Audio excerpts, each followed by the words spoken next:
ওই দেখ দাদু ভাই, ওই ছুটপটালে তুই আমার বড় মুখ দেখবি। এটা না নিলে তুমি সুস্থ হবে কি করে ঠাম্মি? তুই বরং ফুটফুটে একটা নাত বউ নিয়ে সে আমার সঙ্গে থাকলে দেখবি আমার সব রোগ ছেড়ে গেছে।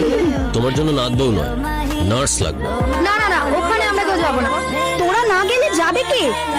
আমি যাব। আমার টাকাটার খুব দরকার দিদি।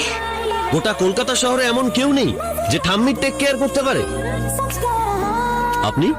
আমি আনন্দী ঘোষ, নার্স। পারবেন আমার ঠাম্মিকে ইনজেকশন দিতে? চেষ্টা করে দেখি না স্যার। এই ছোকরা! আস্তে আস্তে আস্তে। এই তো এসে গেছে ঠাম্মি। একদিন হবে নাকি? বসে বসে বসে।